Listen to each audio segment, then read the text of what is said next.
नमस्कार दोस्तों। हम भारतीय अपनी संस्कृति को विश्व की सबसे महानतम और प्राचीन संस्कृति मानते हैं। हम उसे विश्व गुरु की उपाधि देते हैं। देशों को उनकी जीवन शैली के लिए रात दिन कोसते रहते हैं। परंतु क्या हमने कभी ये सोचा है कि हमारी अपनी आदतें और व्यवहार किस प्रकार हमारी संस्कृति और समाज के लिए चुनौती बन गए हैं? क्या हम वास्तव में विश्व गुरु बनने योग्य हैं?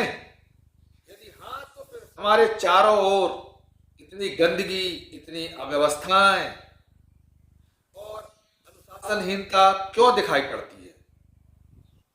हमारे समाज में पान गुटखा खाकर इधर उधर थूकने की आदत, हमारे रीति रिवाजों में भी पान गुटखा, सुपारी, तंबाकू चबाने की आदत और इसके बाद फिर इधर उधर थूकने की आदत हम अपने चारों ओर देखते हैं।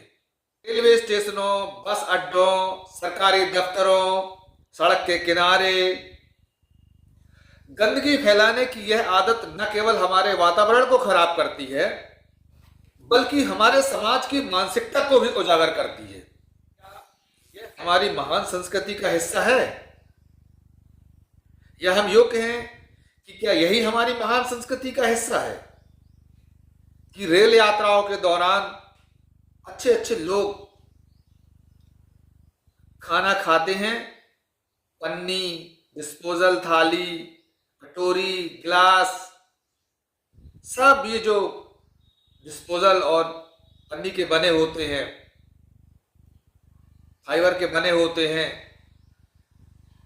तुरंत खाना खाने के बाद खिड़की के बाहर ऐसे फेंकते हैं जैसे कि वहां कोई उठाने वाला बैठा हो। और हमने अपने रेलवे के सारी ट्रैकों को गंदा कर दिया है। चारों तरफ गंदगी फैल रही है। हम पानी पीते हैं, पानी पाउच चाहे जहां फेंक देते हैं।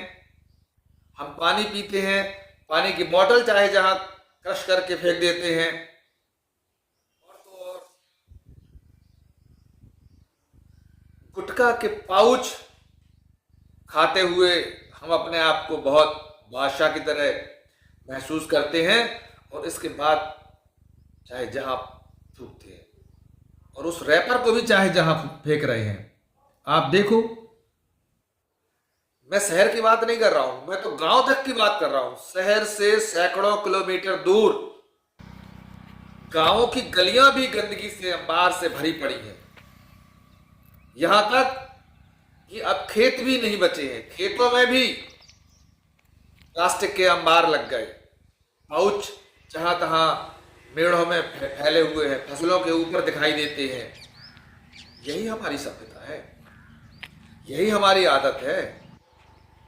इसी को हम अपने महान बताते हैं और इसी के सहारे हम लोग विश्व गुरु बनेंगे।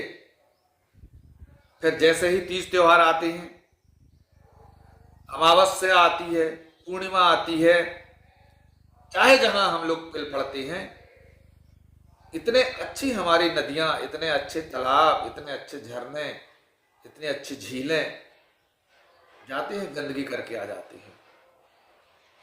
जहां बस ऐसा जैसा लग रहा है कि हम तो हजारों सालों से हमने नहीं नहाया, गए तुरंत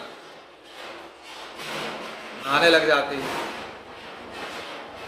साहब, नदियों में नहाने से कोई महान नहीं बनेगा। हम महान बनेंगे जब अपनी नदियों को, जब हम अपने झीलों को, जब हम अपनी पोखरों को, अपने झरनों को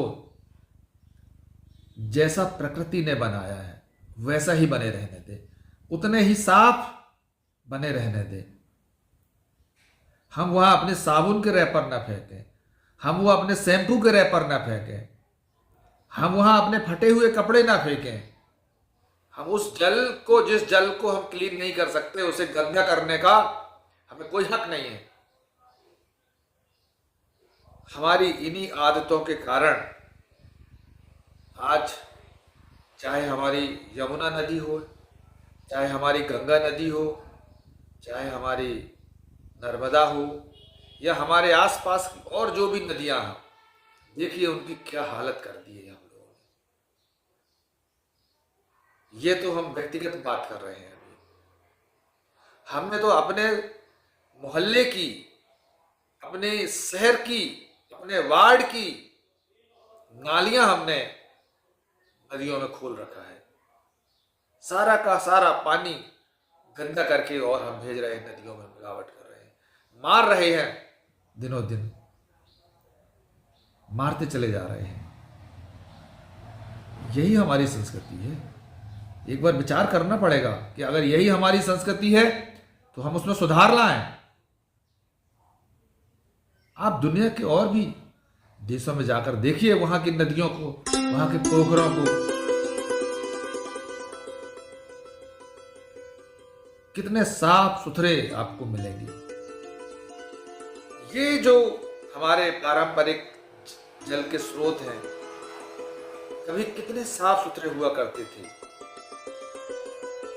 हमारा जीवन इन्हीं नदियों, इन्हीं पोखरों के किनारे पला है। हमने इन्हीं से अपना जीवन बनाया है, इन्हीं से हमने अपनी जिंदगी बसाई है। इनका हमको आभार मानना चाहिए। हम आभार मानने की बजाय इनको रात दिन मारने में लगे हैं, रात दिन इनको गंदा करने में लगे हैं। ये तो नाइंसाफी है भाई। चाहे तालाब हो, चाहे पोखर हो, रात दिन हम गंदगी फैलाते हैं, रात दिन हम उन्हें गंदा करने में लगे हैं। आपको एक बार रुक के सोचना पड़ेगा। इसी तरह की अनदेखी, संवेदनहीनता के कारण ही आज हम अपनी नदियों को खोते चले जा रहे हैं, गंदा करते चले जा रहे हैं, प्रदूषित करते चले जा रहे हैं। और हम सरकारों से अपेक्षा करते हैं कि सरकारें इनको साफ सुथरा करेंगी, बचाएंगी। सरकारों में भी तो हम ही लोग बैठे हैं, हमारे जैसे ही लोग सरकारों में बैठे हैं, जो नदियों के साफ सुथरा करने के बहाने करोड़ों रुपए का बजट भ्रष्टाचार के नाम पर चढ़ जाता है। स्थानों को गंदा करना, गंदगी फैलाना, ये हमारी मानसिकता को उजागर करते हैं। हमारे अंदर स्वच्छता के क्या मूल्य हैं, इनको उजागर करते हैं। सड़क किनारे कूड़ा फेंकने की आदत, सड़क किनारे पखाना करने की आदत, जगह जगह कहीं भी खड़े हो गए पेशाब करने की आदत, जब तक हम इस अनुशासनहीनता को खत्म नहीं करेंगे, तब तक हम अपनी महान संस्कृति को आगे नहीं बढ़ा सकते। इन आदतों के प्रति हमें समाज में जागरूकता लानी पड़ेगी, हमें बात करनी पड़ेगी, और इस तरह की जो आदत वाले लोग हैं उनको टोकना पड़ेगा, उनको संवेदनशील बनाना पड़ेगा। स्थानों पर गंदगी फैलाने वालों के लिए नियम और कानून बनाने पड़ेंगे और उन्हें ठीक से लागू करना पड़ेगा। कड़े नियम बनाने पड़ेंगे इसके लिए। कई देशों में अगर आपने सड़क पर पाउच फेंक दिया है तो आपका जुर्माना जरूर लगेगा। अगर आपने सड़क पर थूक दिया है तो आपको जुर्माना भरना पड़ेगा। इस तरह के नियम हमें अपने देश में भी बनाना पड़ेगा।